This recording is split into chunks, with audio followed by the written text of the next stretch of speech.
ونستغفره ونعوذ بالله من شرور أنفسنا وسيئات أعمالنا من يهده الله فلا مضل له ومن يضلل فلا هادي له وأشهد أن لا إله إلا الله وحده لا شريك له وأشهد أن محمدا عبده ورسوله أعوذ بالله من الشيطان الرجيم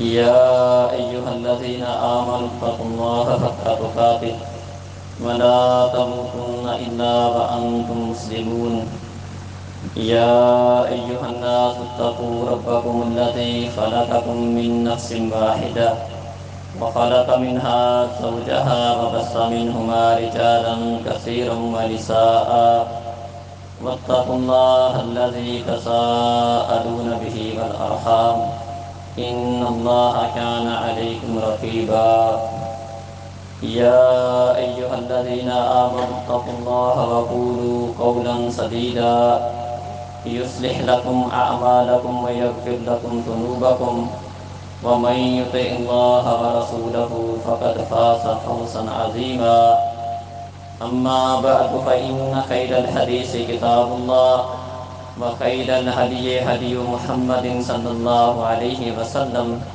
وشر الأمور محدثاتها وكل محدثة بدعة وكل بدعة ضلالة وكل ضلالة في النار قل إن صلاتي ونسكي ومحياي ومماتي لله رب العالمين. محترم عزیز بھائیوں اور بزرگوں اور معزز ماؤں بہنوں، عید قربان امت مسلمہ کے لیے ایک بہت بڑا درس ہے۔ اس موقع پر پوری دنیا کے مسلمان قربانی کا عظیم الشان عمل انجام دیتے ہیں۔ قربانی ہمیں کئی ایک باتوں کی یاد دلاتی ہے۔ قربانی کا سب سے بنیادی مقصد وہ اللہ رب العزت کی توحید کا پرچار ہے۔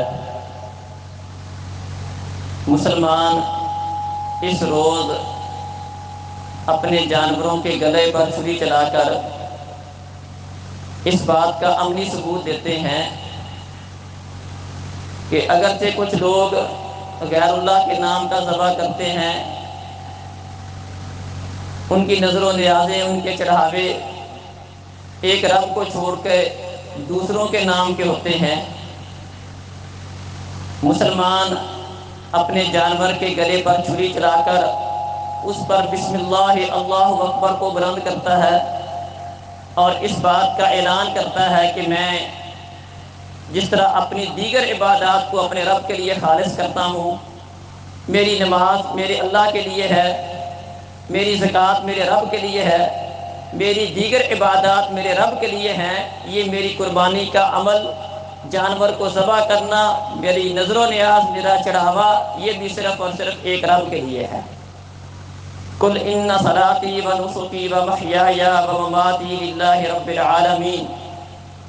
اسی بات کا اللہ رب العزت نے اپنے نبی کو حکم دیا تھا کہ اے نبی آپ فرما دیں کہ بے شک میری نماز، میری قربانی، میری زندگی، میری موت، سب کچھ میرے اللہ کے لیے ہے۔ جس طرح میری نماز، میرا رکوع، میرا سجود ایک رب کے لیے ہے، اسی طرح میری قربانی بھی ایک رب کے لیے ہے۔ اسی طرح قربانی جو دوسرا عظیم الشان ہمیں درس دیتی ہے وہ ہے اللہ رب العزت کی اطاعت کا، اللہ تعالیٰ کی فرما برداری کا، کہ اللہ رب العزت جو اپنے بندوں سے چاہتا ہے، جو اللہ کی منشا ہے، جو اللہ کا مطالبہ ہے، ہم اس طرح کے کرنے والے بن جائیں۔ قربانی کی داستان قدیم ہے۔ جب سے اللہ رب العزت نے آدم علیہ السلام کو دنیا میں بھیجا، قربانی کا عمل اس وقت سے موجود ہے، لیکن ابراہیم علیہ السلام کی یاد بطور خاص جب قربانی کا تذکرہ آتا ہے تو ابراہیم علیہ السلام کا بھی تذکرہ آتا ہے، کیونکہ ابراہیم علیہ السلام نے بہت بڑی قربانی دی تھی۔ بلکہ ابراہیم علیہ السلام کی ساری زندگی قربانیوں کے اوپر مشتمل تھی، اور اللہ احکم الحاکمین نے ابراہیم علیہ السلام کی قربانیوں کو دیکھ کر یہ فرمایا تھا وَإِذِ ابْتَلَىٰ إِبْرَاهِيمَ رَبُّهُ بِكَلِمَاتٍ فَأَتَمَّهُنَّ۔ اللہ احکم الحاکمین نے ابراہیم کو کئی ساری باتوں سے آزمایا، اور یہ میرا بندہ اللہ کے ہر امتحان میں پورا اترتا چلا گیا۔ بیٹے کو ذبح کرنا، اس سے پہلے بھی اپنے بیٹے کو ایک ایسی جگہ پر چھوڑ کے جانا جہاں پر کوئی بھی آباد نہیں ہے، کوئی آبادی نہیں ہے، وہاں پر کوئی رہائش نہیں ہے، کوئی انسان نہیں بستا، اللہ کے حکم پر اپنے بیٹے کو وہاں پر چھوڑ جانا، اور واپسی پر ان کی بیوی ہماری ماں سارہ انہیں آواز دیتی ہیں، ابراہیم آپ ہمیں کہاں چھوڑ کے جا رہے ہو؟ اس بے آباد جگہ پر جہاں پر نہ کوئی آبادی ہے، نہ کوئی انسان بستا ہے، نہ یہاں پر کوئی فصل ہے، آپ ہمیں چھوڑ کے کہاں جا رہے ہو؟ ابراہیم علیہ السلام انہیں کوئی جواب نہیں دیتے۔ آخر کار سارہ کہتی ہیں کہ اللہ امرک بہذا، کیا اللہ احکم الحاکمین نے آپ کو اس بات کا حکم دیا تھا؟ تو ابراہیم علیہ السلام سر کے اشارے سے کہتے ہیں ہاں میرے اللہ نے مجھے اس بات کا حکم دیا ہے۔ تو کہتی ہیں اذن لا یضیعنا، اگر آپ یہ کام اللہ کے حکم کے ساتھ کر رہے ہیں تو اللہ احکم الحاکمین کبھی بھی ہمیں ضائع نہیں کرے گا۔ اور پھر تھوڑا سا آگے جا کر اللہ سے دعا کرتے ہیں ربنا انی اسکنت من ذریتی بواد غیر ذی زرع عند بیتک المحرم ربنا لیقیموا الصلاۃ، اللہ اس جگہ پر چھوڑ کے جا رہا ہوں، یہاں پر کچھ بھی نہیں ہے، لیکن میرا ان کو یہاں پر چھوڑنے کا مقصد یہ ہے کہ یہ تیری رب کی تیری عبادت کرنے والے بن جائیں، نمازی بن جائیں۔ تو ابراہیم علیہ السلام کی یہ قربانی کا عمل ہمیں اس بات کا درس دیتا ہے کہ مسلمان ہر معاملے میں اللہ رب العزت کی اطاعت اور فرما برداری کرنے والے بنے، اللہ کی اطاعت کرنے والے بنے، اللہ کی بندگی کرنے والے بنے۔ اس طریقے پر اگر مسلمان قربانی کریں گے تو یقیناً یہ قربانی اللہ احکم الحاکمین کے ہاں بھی مقبول ہے۔ اگر یہ مقصد حاصل نہیں ہوتا، اللہ کی رضا والا، اللہ کی اطاعت والا، اللہ کی فرما برداری والا مقصد حاصل نہیں ہوتا، تو اللہ احکم الحاکمین فرماتے ہیں لن یتقبل اللہ، اللہ احکم الحاکمین ایسے بندے کی قربانی قبول نہیں کرتا۔ ان اللہ لا ينظر الى صورکم ولا الى اجسامکم ولکن ينظر الى قلوبکم واعمالکم، تم قربانیاں کرتے ہو، اپنے جانوروں کے گلے پر چھری چلاتے ہو، لیکن اللہ احکم الحاکمین اللہ تک تمہارے ان جانوروں کا گوشت نہیں پہنچتا، خون نہیں پہنچتا۔ اللہ احکم الحاکمین تک پہنچنے والی چیز تمہارے دلوں کا تقویٰ ہے۔ اللہ تمہارے دلوں کی کیفیت کو دیکھتا ہے، تمہارے دل میں تبدیلی کس طرح کی ہے، تمہارے دل میں جذبہ کیا ہے، اطاعت کتنی کی کرتے ہو، اللہ کی فرما برداری کتنی کی کرتے ہو، تقویٰ کتنا ہے، پرہیزگاری کتنی۔ انما یتقبل اللہ من المتقین، فرمایا اللہ احکم الحاکمین متقین کی قبول کرتا ہے۔ ان اللہ لا ينظر الى صورکم ولا الى اجسامکم ولکن ينظر الى قلوبکم واعمالکم، اللہ کی نظر تمہارے اعمال پر ہوتی ہے۔ تو یہ قربانی ہمیں اس بات کا درس دیتی ہے کہ ہم اپنے ہر معاملے اللہ کی بات ماننے والے بن جائیں، اور اپنی معاملات کو درست کر کے اپنے ہر معاملے میں اللہ رب العزت کی نافرمانی سے بچنے والے بن جائیں۔ بالخصوص نماز کا عمل ہے، یاد رکھیں نماز دین اسلام کے اندر ایک ایسا عمل ہے، یہ بات نماز کی بطور خاص توجہ اس لیے دلا رہا ہوں کہ بہت سارے بھائی ایسے ہوتے ہیں کہ قربانی تو بڑے ذوق شوق سے کرتے ہیں، بڑے اہتمام کے ساتھ کرتے ہیں، لیکن مسجد ویران ہے، مسجد میں آنے کے لیے کوئی تیار نہیں ہوتا۔ یاد رکھیں قربانی سنت موقدہ ہے، اگر کسی بندے کی رہ گئی، کوئی نہیں کر پایا، اسلام سے خارج نہیں ہوگا، پھر بھی مسلمان رہے گا۔ لیکن نماز کا عمل ایسا عمل ہے، پیارے نبی صلی اللہ علیہ وسلم فرماتے ہیں بین العبد والکفر ترک الصلاۃ، ایک مسلمان کے درمیان اور ایک کافر کے درمیان جو فرق کرنے والی چیز ہے وہ نماز ہے۔ بلکہ اللہ احکم الحاکمین نے شرط قرار دی فَإِن تَابُوا وَأَقَامُوا الصَّلَاةَ وَآتَوُا الزَّكَاةَ، اگر یہ لوگ توبہ کر لیں، شرک چھوڑ دیں، نماز قائم کرنا شروع کر دیں، زکوٰۃ ادا کرنا شروع کر دیں، فَخَلُّوا سَبِيلَهُمْ، پھر ان کا راستہ چھوڑ دو، یہ اب تمہارے دینی مسلمان بھائی بن گئے۔ تو اللہ احکم الحاکمین نے دین اسلام کی شرط میں یہ بات ذکر کر دی کہ جس طرح عقیدہ توحید کا ٹھیک ہونا ضروری ہے، صرف ایک اللہ کو مشکل کشا حاجت روا بگڑی بنانے والا سمجھتا ہے، کسی اور کے سامنے نہیں جھکتا، کسی اور کی نظر و نیاز نہیں کرتا، کسی اور کے نام کا چڑھاوا نہیں چڑھاتا، کسی اور کے نام کی قربانی نہیں کرتا، اسی طرح دین اسلام میں داخلے کے لیے یہ بات بھی ضروری ہے کہ بندہ 5 وقت کا نمازی ہو۔ ایک دفعہ نبی مکرم صلی اللہ علیہ وسلم تشریف فرما تھے، اذان ہوئی، آپ اٹھ کے نماز پڑھنے کے لیے چلے گئے، واپس آئے، دیکھا ایک بندہ وہیں بیٹھا ہوا ہے۔ پیارے نبی صلی اللہ علیہ وسلم نے واپس آتے ہی اس بندے سے پہلا سوال یہ کیا، الست برجل مسلم، نماز نہ پڑھنے والے مسلمان نہیں؟ کہا اللہ کے رسول مسلمان ہوں۔ کہا مسلمان کیسا؟ اذان ہوئی، نماز پڑھنے کے لیے گئے تھے، تو اپنی جگہ پر بیٹھا رہا، کیسی مسلمانی ہے؟ اس نے بتایا اللہ کے رسول مسئلہ یہ تھا، میں نے سمجھا جماعت ہو گئی ہے، میں گھر میں پڑھ آیا تھا، فرمایا دوبارہ ایسا مسئلہ بن جائے جماعت کے ساتھ بھی پڑھ لینا، وہ تمہاری فرض ہو جائے گی، یہ نفل ہو جائے گی۔ یہاں بیان کرنے سے مقصود ہے کیا ہے؟ نماز نہ پڑھنے والے سے سوال کیا ہے؟ الست برجل مسلم، نماز نہ پڑھنے والے مسلمان نہیں؟ بہت بڑا دھوکہ ہے جو ہم مسلمان کھائے بیٹھے ہیں کہ کلمہ پڑھ لیا بس یہی بندے کے اسلام کے لیے کافی ہے۔ نہیں عزیز بھائیو اور بزرگوں، کلمہ ایک دعویٰ ہے، نماز اس کا عملی ثبوت ہے کلمے کا۔ کل قیامت کا دن ہوگا، پیارے نبی فرماتے ہیں میں حوض کوثر پر اپنی امت کے لوگوں کو پانی پلاؤں گا۔ لوگ کہتے ہیں اللہ کے رسول، صحابہ کہنے لگے اللہ کے رسول ساری امتیں جمع ہوں گی، آپ کیسے پہچانیں گے یہ میرا امتی ہے؟ فرمایا میرے امتیوں کے اوپر ایک نشانی ہوگی، اسے دیکھ کر پہچان لوں گا یہ میرا امتی ہے۔ ذرا غور کر لیں ہم پر وہ نشانی موجود ہے کہ نہیں موجود؟ کیا نشانی بیان کی؟ فرمایا ان امتی یاتون یوم القیامہ غرم محجلین من اثر الوضوء، میری امت کے لوگ وضو کرنے کی وجہ سے کل قیامت والے دن اس حالت میں آئیں گے کہ ان کے وضو والے اعضاء چمک رہے ہوں گے۔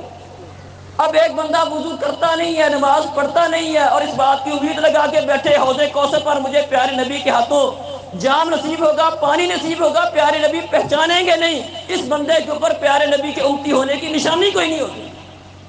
قربانی کریں، عظیم عمل ہے، بہت بڑی سنت ہے، بہت بڑا فائدہ ہے، ثواب ہے، لیکن عزیز بھائیو اور بزرگوں دین کے اس طرح حصے بکھرے نہ کریں۔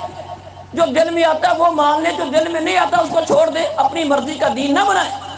ادخلوا فی السلم کافہ، قیمتی سے قیمتی چیزوں کو چھوڑ کر اپنی مرضی کی چند باتیں کر لینا، چند کام کر لینا، یہ دین کا تقاضا نہیں ہے۔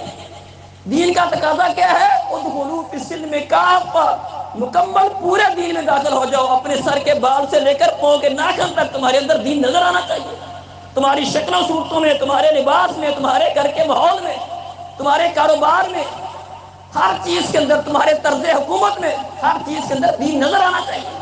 ادخلوا فی السلم کافہ، یہ دین اسلام کا تقاضا ہے۔ تو اس قربانی کے موقع پر ہم اس بات کو سمجھے کہ قربانی صرف اور صرف جانور کے گلے پر چھری چلانے کا نام نہیں ہے، قربانی اطاعت کے جذبے کا نام ہے، اللہ کی بات کے ماننے کا جذبے کا نام ہے کہ اللہ یہ کام بھی کر رہا ہوں۔ ایک بے عیب جانور تلاش کیا ہے، حالانکہ عیب والا بھی ہو، تھوڑا کوئی ٹانگ ٹوٹی ہو، فرق نہیں پڑتا۔ بے عیب تلاش کروانے سے مقصود یہ ہے کہ اللہ کی ماننی ہے، اللہ جو چاہتا ہے وہ کرنا ہے۔ یہ قربانی کا فلسفہ ہے، اس کو سمجھیں۔ اللہ تعالیٰ سے دعا ہے کہ اللہ تعالیٰ ہمیں قربانی کے فلسفے کو سمجھ کر اسے اپنانے کی توفیق عطا فرمائے۔ ایک اعلان ہے، اس کے بعد دعا کر دیتا ہوں۔ یہ 37 کے روڈ کے اوپر 37 ایس پی کے روڈ پر ایک مدرسہ تعمیر ہو رہا ہے۔ مبارک مسجد کے اندر طلباء کی اور طالبات کی حفظ کی درس نظامی کی کلاسیں ہیں، لیکن وہاں پر ہمارے پاس تعداد زیادہ ہو گئی ہے، 500 کے قریب طلباء طالبات وہاں پر زیر تعلیم ہیں۔ تو وہاں پر ہم نے اس کا ایک کیمپس بنایا ہے، تو یہاں سے کچھ طالب علم وہاں منتقل کریں گے، اور اسی طرح ہم آنے والا مزید داخلہ اس کو بند کیے ہوئے ہیں۔ تو ہمارا پروگرام یہ ہے کہ اس مرکز کو بھی آباد کریں گے، وہاں پر بھی کلاسوں کا اہتمام کریں گے۔ تو آپ بھائیوں سے گزارش ہے کہ اس ادارے کے لیے خصوصی طور پر تعاون کر کے جائیے گا، اور اس کے بعد بھی جب اس ادارے کو چلانے کی ضرورت ہے تو اس وقت بھی آپ کا مستقل تعاون ہمیں چاہیے ہوگا۔ تو اس بارے میں بھائی خیال کر کے جائیں، دعا کریں اللہ تعالیٰ ہمارا یہ عمل قبول فرمائے۔ الحمدللہ رب العالمین، اللہم صلی علی محمد وعلی آل محمد کما صلیت علی ابراہیم وعلی آل ابراہیم انک حمید مجید۔ اللہم بارک علی محمد وعلی آل محمد کما بارکت علی ابراہیم وعلی آل ابراہیم انک حمید مجید۔ اللهم اغفر لنا وللمؤمنين والمؤمنات والمسلمين والمسلمات وألف بين قلوبهم وأصلح ذات بينهم وانصرهم على عدوك وعدوهم. اللهم لعن الكفرة الذين يصدون عن سبيلك ويكذبون رسلك ويقاتلون أولياءك. اللهم خالف بين كلمتهم وزلزل أقدامهم وأنزل بهم بأسك الذي لا ترده عن القوم المجرمين. اللهم من أراد بوطننا باكستان بسوء فأشغله بنفسه ورد كيده في نحره واجعل تدبيره تدميرا عليه يا رب العالمين. اللهم انصر الإسلام والمسلمين. اللهم اعز الإسلام والمسلمين.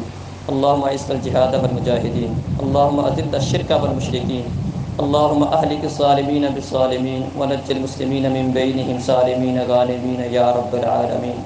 اللهم اقسم لنا من خشيتك ما يحول بيننا وبين معصيتك ومن طاعتك ما تبلغنا به جنتك ومن اليقين ما تهون به علينا مصائب الدنيا ومتعنا بأسمائنا وأبصارنا وقوتنا ما أحييتنا واجعله الوارث منا واجعل ثأرنا على من ظلمنا وانصرنا على من عادانا ولا تجعل مصيبتنا في ديننا ولا تجعل الدنيا أكبر همنا ولا مبلغ علمنا ولا تسلط علينا من لا يرحمنا ولا يخافك فينا كثيرا.